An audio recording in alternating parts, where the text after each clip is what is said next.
এখন এই বাচ্চাটা নিয়ে আমরা কোথায় যাবো বলেন? ওই জায়গা থেকে কোনো আপনার শেষ করে দিয়েছে। আমরা কই যাবো এই বাচ্চাটা লইয়া? 2 দিনের মাত্র বাচ্চা।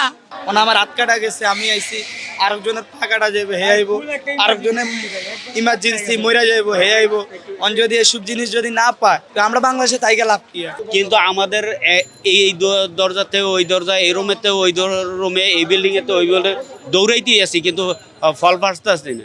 আমরা খুব দায়গ্রস্ত বিপদের মধ্যে আছি। আমরা এখন কি করব? ফিরে যেতে গেলেও গাড়ি ভাড়া তো আরো 20,000 টাকা লাগবে। ট্রান্সমিটার করে এই হসপিটালে দিছে। দুপুরে আমার হাজবেন্ড এসে কথা বলে গেছে, বলছে দ্রুত রুগী নিয়ে আসেন।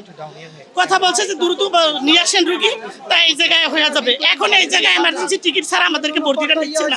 এখন এই বাচ্চাটা নিয়ে আমরা কোথায় যাবো বলেন? ওই জায়গা থেকে কোনো আপনার শেষ করে দিয়েছে। আমরা কই যাবো এই বাচ্চাটা লইয়া? 2 দিনের মাত্র বাচ্চা। বুকের ভিতরে ওরা খাও। এখন এই জায়গা আমরা কারণ বাজারে হাসপাতালে, এখানে আমার বড় ভাই লইছিল আমারে।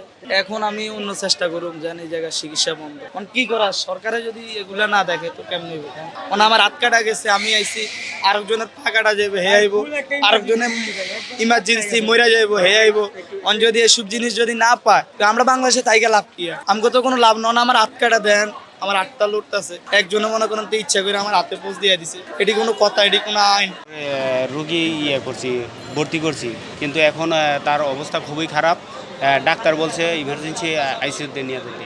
তো উনি বলছে পুরান বিল্ডিংয়ের মধ্যে 4 তলার মধ্যে আইসিইউর বেড আছে। আমি এখানে গেছি, উনি বলতেছে যে আপনার নাম্বার দিয়ে যান, সিরিয়াল দেওয়ার পরে আপনাকে জানাবো। কিন্তু আমার রুগী যদি ইনকেস কোনো অ্যাক্সিডেন্ট হয়, মারা যায়, তখন আমি বেড দিয়ে কী করবো? আমি এই সিট নিয়ে কী করবো? আর ওইখানে সিট আছে, আমার অ্যাক্সিবি করতেছে না, যাওয়ার জন্য অনুমতি বলতেছে। সব কর্মসূচি দিছে, সবাই আন্দোলনে গেছে, রাস্তায় সব ডাক্তাররা নামিয়ে গেছে। তাই এখন আমার এই কারণে যদি আমার রুগী মারা যায়, তখন এই দায় কে নিব? আমি মুন্সিগঞ্জ গজারিয়া থেকে আসছি।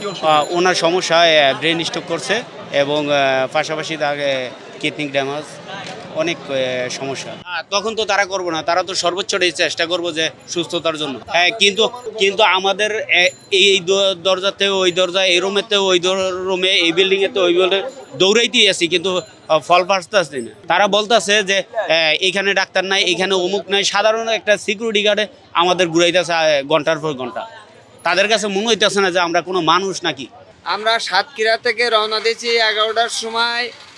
এখান থেকে আধা ঘন্টা আগে 4:30 থেকে কি 5:45 থেকে এখানে পৌঁছেছি। এখন মেডিকেলের সামনে অবস্থান আছি। আমরা খুব দায়গ্রস্ত বিপদের মধ্যে আছি। আমরা এখন কি করব? ফিরে যেতে গেলেও গাড়ি ভাড়া তো আরও 20,000 টাকা লাগবে। আমরা তো জানি না, এবং এখানে তো আইছি মেডিকেলে ভর্তি হওয়ার জন্যে।